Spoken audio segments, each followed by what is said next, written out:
How are you, everyone? Welcome to the Charlene Show, a show that talks about taboos, cultural, social, religious, lifestyle, and human interest stories. I am your host, Charlene Tarona. We are continuing on conversations around the 16 days of activism against gender-based violence. And in studio today, I'm joined by Chakanetsa Ruzvidzo, who is the National Coordinator at Men for Equality. This year's theme is better relations between men and women. Chakanetsa Ruzvidzo is also a gender activist, and he is here in studio to talk to us about male engagement with regards to ending violence against women and girls. Mr. Chakanetsa Ruzvidzo, welcome to the show. Thank you so much, Charlene. No, it's a pleasure to have Men for Equality represented here. It's really a topical issue to engage men in ending violence against women and girls. I guess maybe you can start by telling us what is male engagement. Okay, thank you so much. Male engagement generally is that process of rallying together a critical mass of boys and men to be part and parcel of the solution, because we don't need to always treat the symptoms, but we have to go and underpin the root causes. So for us to uproot the causes of violence against women and girls are not violating each other, but it's men who are mostly the perpetrators. So if we leave them out of the picture, then we wouldn't be completing the circle. So in order to complete the circle or to complete the loop, we need now to have boys, to have men as part of the change process, to have men and boys as part and parcel of the solution, because we can't just look at the one side of the matter and ignore the other. Because if we do that, we simply have a cycle of women and girls who are empowered and men and boys who continue to become perpetrators, and it will become a broken record. And it won't make sense at the end of the day. So male engagement is all about changing the narrative, transforming from toxic masculinities and then going towards positive masculinities.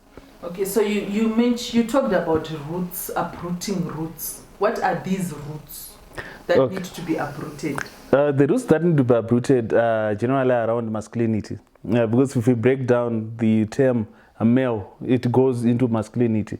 What it means to be a man, being a real man, you see. So when you're talking about the real man mantra, it's around socialization, how men are socialized, how men grow up. Men are actually told to be tough. Men have to be good looking. That's why you talk of the 6 packs and all. Because it's part of a man to be good looking and also being handsome.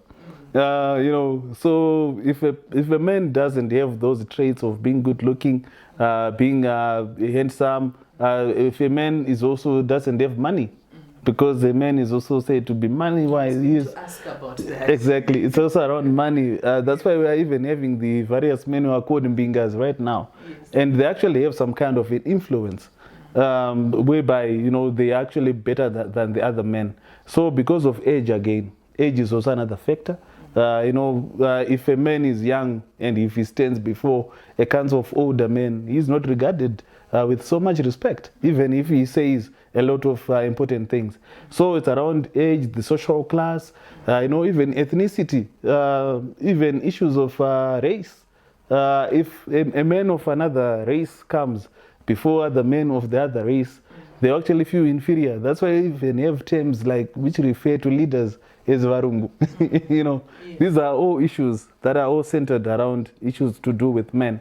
So when we are digging deeper into those root causes, we actually see that men are not a homogeneous group, but men actually have got various differences. And these differences, they even entail why men behave the way they do. So we need now to uproot those various causes. How are men socialized? How are boys socialized? When boys are growing up, they are told not to cry. They are told not to be emotional. They are told not to be weaklings. Because if they become weak, these are terms that we need now to say that is not proper. We need to have a situation whereby boys should be able to cry. Boys should be able to really show that they are weak. Even if, like in school, academically, if a girl does better or performs better, a boy should simply accept and coexist with a girl. So these are the things that we are saying. that we need to uproot those kind of behaviors, that kind of socialization, that kind of a narrative, and come with a narrative that respects both genders. Okay, so let me take you back a little bit, Shaka. Why is it important? Why should it be a priority to end violence against women and girls? If violence against women and girls occurs, it actually generally affects everyone. So if it affects everyone now, we actually have development receding backwards. We have got, like for instance, I'll start within the home setup. If the home setup is a violent environment, it will affect negatively on the children as far as their social and emotional development is concerned. Because boys will actually tend to think that it is their duty as men to beat up their wives. The girls themselves, they will even acknowledge and say, it's actually normal for us to be beaten. So at the end of the day now, what happens is these children, they will have some kind of a social upbringing which is negative. So we need to address issues of violence, especially addressing them, starting with the home setup. If I go to the religious sector, where we have got Zimbabwe being, you know, a predominantly Christian nation, within our church setup, if we have got a lot of violence coming in and the church is silent about it, it becomes also a problem, because whatever the church says in most instances suffices. So these are issues that really need to be tackled even at the pulpit. You know, to talk even like the issue of the dinner issue in the Bible, who was raped by the brother. These are issues that need to be exposed because they actually happen. So the issues around violence, they need to be tackled at all fora, at all platforms, so that really we uproot this. Violence is not part of our culture. Culturally, people did not condone violence. So even if we go to the cultural custodians of culture and tradition, they actually do not support any form of violence. So at any various circle, at any various space, there is no space for violence, and there is no excuse for violence to occur in the first place. And then lastly, it's also very, very important for boys to actually be taught when they are still young that they don't express themselves or express their feelings through violence. It never solves anything. Actually, violence begets violence, is what Malcolm X said. He said that, you know, violence, you know, begets violence.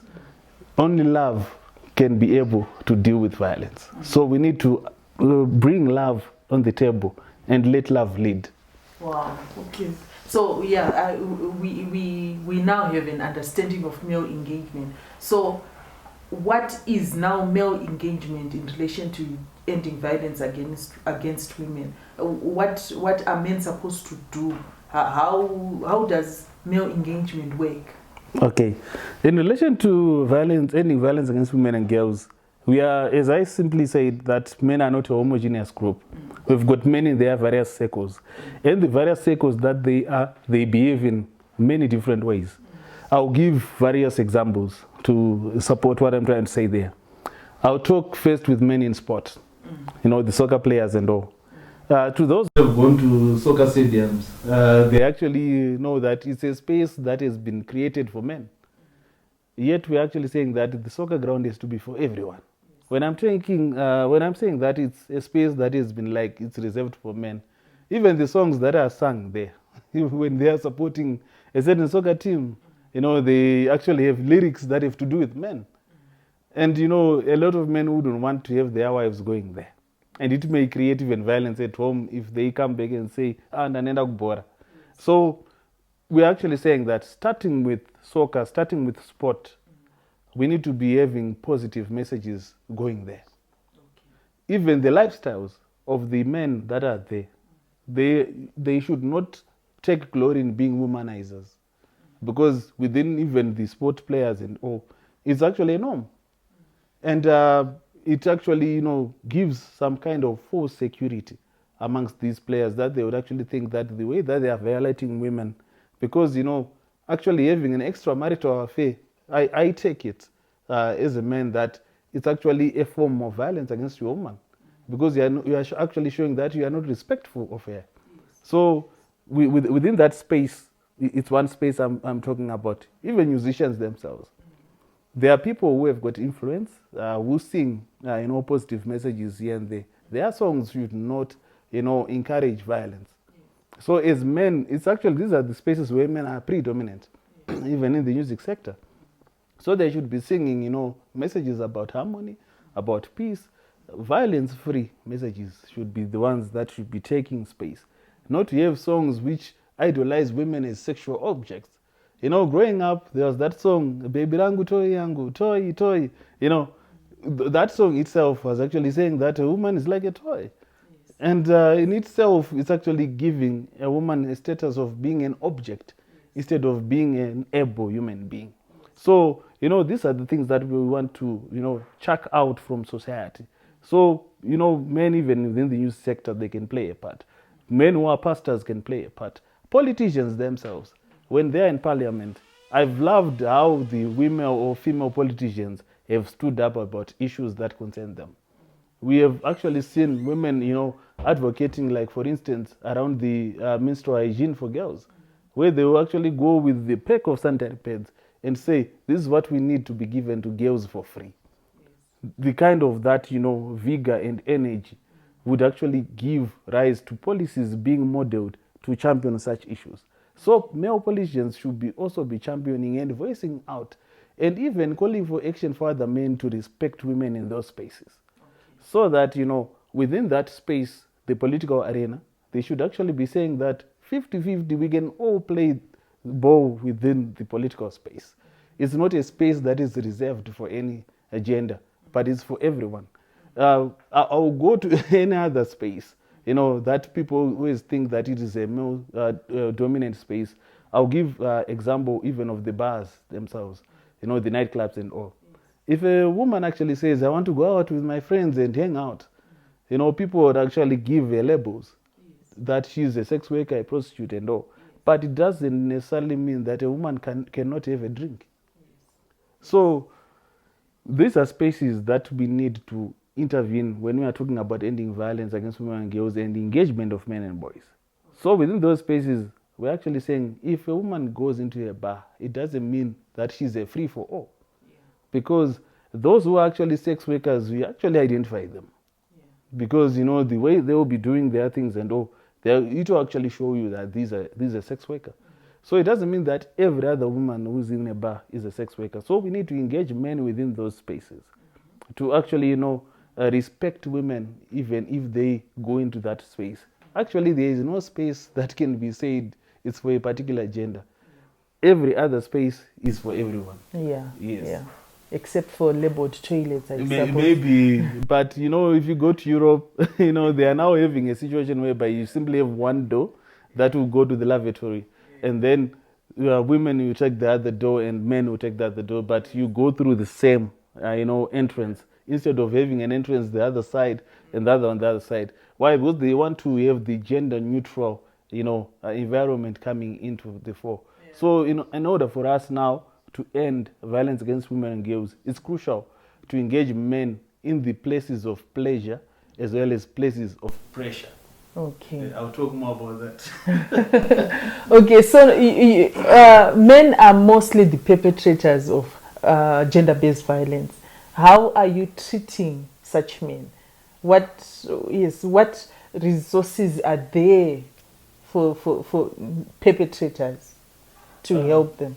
Generally, what has been happening is that when programming around gender-based violence has been done, it was mostly to do with the empowerment of women and girls. Yet, there are those perpetrators. So, ourselves as Men for Equality, we actually have, situations whereby we're actually saying we are having those spaces and we are going to be, having consultations with Zimbabwe prisons and correctional services for us now to follow up on the perpetrators, to go to the court, the Ministry of Justice, and get the court roll of those who perpetrated crimes against women and girls, so that we actually follow up with them, so that they won't relapse. Because if that person comes out of prison, if they come back now, and they will become a threat at the end of the day. So these are the steps that we're actually taking so that we rehabilitate that person not to commit the same crime again. Okay. So they should actually understand that what they would have done is not proper within community. It's not something that is accepted. It's not that something that, as a man, they should be proud of. No, they shouldn't be proud of doing something like that. But they should reform. And as they come back now, they should be able to coexist with others and be able to respect the rights of women and girls. And this can actually work as role models for others to actually say, yes, I used to do this, but for now, I'm a changed man, and I'm going to respect women. I'm going to move, I've moved from being a perpetrator to being a protector of women and girls. And it is possible. These are models that have been used in other countries, whereby they've got programs that work with perpetrators so that they actually, curb these issues, as well as take primary preventative measures in itself.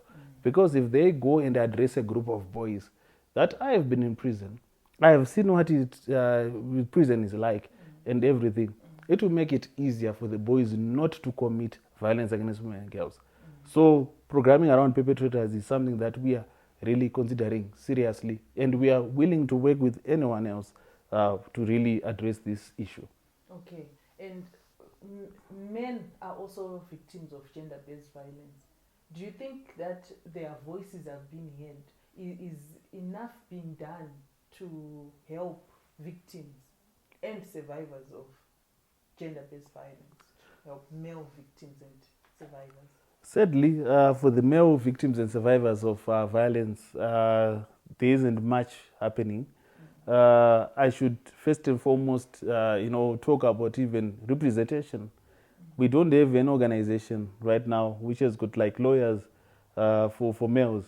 We actually have women lawyers, something, and the like. But we don't have like an organization that actually provides lawyers for males, because it doesn't mean that every other sexual crime, for instance, would have been committed. Some are framed. I'm sorry, I'm going to give an example of the Bible, but I think it is a very simple example that I can take up. The Joseph story. When Potiphar's wife framed Joseph for rape, he was simply put to prison. There wasn't trial, there wasn't anything. Why? Because it was just a framed up case, and he actually went to prison for that. But if there was a lawyer who would actually stand up and say, cross-examine the two, there was going to be justice which was going to be served. So we are having the same situation right now, whereby we are having, men who are framed up for some of these offenses, which they would have committed. So we don't have lawyers who actually support the men. Number two, I'll talk, I actually went to the courts first. I was supposed to talk about the police. When men go and report, usually they are laughed at. They are not believed. No sekwa. Is this actually happening now? It's happening. I was actually listening to a certain radio show over the weekend, which was talking about, issues of the male victims, survivors of abuse. Many men who called to that particular show, they were saying that the police, they laugh at them. They either laugh at them, they either do not believe that they would have, succumbed to any form of violence. So these are the instances which actually call for men to be quiet. One of the men was actually saying that ndakugarira vana vangu. Because I just have grown, I've grown with this and I've accepted it. It's actually normal and it's happening. So there are a lot of men who are silent. Why? Because services that really cater for male survivors, they are actually limited. So when they are limited or non-existent at certain times, it doesn't encourage the end user to come out in the open. And generally, even the issue that I talked about of socialization, whereby men and boys are taught to be tough. They are not supposed to show their weak side as men. So socialization also plays a role for those male victims and survivors not to come out in the open, because they will be taken as a weaker person. Like as I am, and my wife, and I claim that my wife is beating me at home. People actually say, no, you can't be beaten, at home. You're lying and all. People won't believe you.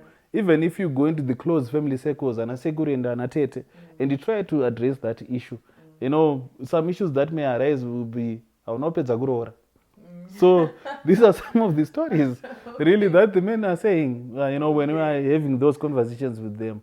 that at the end of the day, they'll simply remain quiet because certain other issues would actually emanate. Yeah. And the last aspect, for some of those, survivors and victims, like for instance, the issue of the DNA is that has been topical. Oh, yes. Yes. And when at the end, the child that they would have believed is theirs is not theirs after the DNA test would have occurred and everything, the men would actually feel useless at the end of the day. So there is quite a number of issues that people have not been really considering for men. And the very last thing around issues of men's mental health. I always tell people that anger itself is a mental health issue.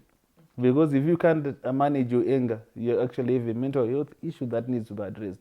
So men tend to be more angry than women. And they actually commit a lot of violent crimes at the end. So the issues around men's mental health as well. Services mostly have been coined to be women and female friendly. But we need services to be universal. We need services to cater for everyone. If a man or a boy has been abused, they should simply go and walk into a police station and get the service that they want. They should be able to walk into a hospital and get the service that they want. They should be able to get into any organization as long as it goes principles of gender equality. If these are there, gender equality is not just about women and girls, but it's about both sexes. So at the end of the day now, men should be accommodative even if they go to a particular organization X, even if they go to a particular organization Y. Why? Because what works now is that we have got the national referral pathway. That should be the one that should be taking precedence in everything. Whereby if they actually have those issues presented, they will be given basic counseling. And then for specialist services, that's when they'll get in touch with organizations such as ours, so that we collaborate and not compete with each other. But when we discuss with them, they actually say that when women's organizations come and approach us, we have got distractions. For instance, maybe with the way that a woman will be dressed in front of us and everything, that instead of me listening, the men they'll be giving those testimonies, that instead of me listening to what she'll be saying, maybe I'll be contemplating in my mind, how can I get her number? These are things that the men they will actually say. That there is some kind of a distraction. Then number two, they even say that some of the women would actually approach them in a confrontational approach. To say, you men are the perpetrators. You men, you have got your guilty of issues of femicide. And the like. So when that approach is used of pointing fingers, they tend to be resistant. But the approach that we use as men, when we are reaching to our peers, is actually, we'll be discussing issues as peers, whereby we'll put things to scale. I'll give a very good example of the approach that we mostly use when we go. Before we discuss everything else, we actually define, gender in a very streetwise manner. To say, okay, can we just put, a line there, men and women? What is expected of a man? What is expected of a woman? So when they draw the line and they would say, okay, a man is expected to do this, a woman is expected to do that. That's when we would actually define to say, okay, these are expectations. Who actually set up these expectations? Is it written in any book? Then people will actually say, no, it's not written in any book. So that way they will actually understand gender. And then we give them examples now of other countries where those same roles that are given to women, they're actually done by men. Even give them examples of professions. Like, for instance, if they say women cook, they actually say, but in hotels, who are mostly the people who cook? It's men. So at the end of the day, it opens them up to be able to speak out. So such approaches actually make work easier because you wouldn't go in a very much technical approach. So it actually cuts any form of resistance as well as backlash, because we would give them, practical examples that they can be able to relate with. And at the end of the day now, you'll be able to come up, with compromise instead of confronting each other. So when we talk now, like for instance, when we are presenting the statistics around abuse and all, what we would give will be a balance. To say, for instance, 1 in 3 women would have faced violence in their lives. Then we would actually give a statistic for men to say men are 6 times likely to commit suicide. So when they look at that and reflect, that's when they actually say, what really is giving us that chance to, to have suicides, happening mostly in men? Then that's when we talk now and address the toxic masculinities. To say, because men, we say that we want to be tough. So we actually say, as everything is coming in, it's as if we've got shock absorbers. I would be saying, yes, let it come. I won't cry because I'm a man. But you reach your breaking point. That's when you commit suicide. So at the end of the day, they will understand to say, okay, so we need to open up. We need to do this and that. Because it actually works wonders when you give men the chance to actually reflect. When they reflect, they'll be able now to say, really, we need to take a chance, to take a stand and take action to end violence against women and girls, because it is also beneficial to us. Oh, wow. Wow. Thank you so much, Chaka. Thank you so much for the rich information.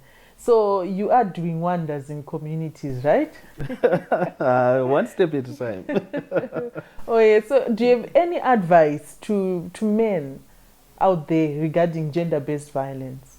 The advice that I would like to give to men regarding gender-based violence is that the very moment that you commit gender-based violence, you are not committing it towards your partner, you're actually committing it towards yourself. The very first moment you hurt your wife or your partner, you're actually hurting yourself. Because the injuries that you think she is suffering from, you're actually getting them directly. Why am I saying this? The guilt that you carry of just bashing your wife is far more than the scars that she'll be having on her face. Because at the end of the day, when you look at her, you actually reflect and say to yourself, what have I done? Because most of the time when a person commits a crime or does anything, they come back their senses and conscience and say, what have I done? So my basic advice is that you should always reflect as a man. Take 10 breaths first before you respond, even if you are angry. You should take your time, be calm, recollect yourself, and then respond. Instead of being that spontaneous man, don't be a Superman. Superman appears in movies, but not in real life. So it's very important now for a man, if you really want to be a Superman, you have to be a man who supports women. You have to be a man who cares for the family. You have to be a man who respects women and girls. You have to be a man who really addresses women and girls with dignity, not with what you think inside your head. If you really need information, you should approach other men for information, for advice. You should approach other men, for those rich discussions that would define you, because bad company rottens you. It rottens character. So you need to be with good company that really looks at how men can be positive role models. We need men who are role models. We need men whom children will be able to look up and say, there goes my father. And effect is this. Girls who really see their fathers cooking or doing household chores, they tend to be more smarter in school. It's actually a fact that was reviewed by research. So these are things that you should actually, look at as a man and say, this is benefiting my children. This is also benefiting even my wife. Nyange kunzi wakadyiswa.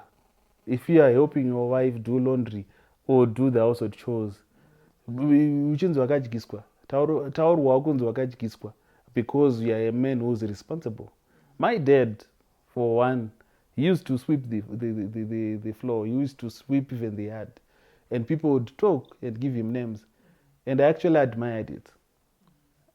I myself, up to this day, I even do that. And I'm proud of that. And I'm not apologetic of helping even my wife do the household chores. Why? Because I believe that there isn't any title that is said to be, this particular gender should do housesweeping, should do cooking. It's for everyone. Because these are simply hands. We don't use our genitals, which determine our sex. We don't use genitals to cook. We don't use genitals to wash. So Thank you so much, Shaka, for joining us for this 16 days of 16 days of activism against gender-based violence special. It's an honor to have men who are calling out for other men to fight for women's rights. So we're calling out to all men to be supermen, not the movie Superman, but the supermen who respects women and girls, and who fights for their rights. Thank you so much, Chaka, for having us today and sharing with us your work around male engagement. It is very important to engage men in the fight against women and girls' rights, because it is not a women's problem, and gender-based violence is not a men's problem, but it is everyone's problem. It affects all of us in different ways. So we are calling out for all men out there to rally behind other men who are fighting for women's rights. Let us treat women and girls well. Let us be there for women and girls. Let us not beat up or shame women and girls. So this is our 16 days of activism against gender-based violence series. We hope that you are out there and you are hearing us, and you are in a position to create better relations between yourself as a man and every other woman out there. Until next time, goodbye.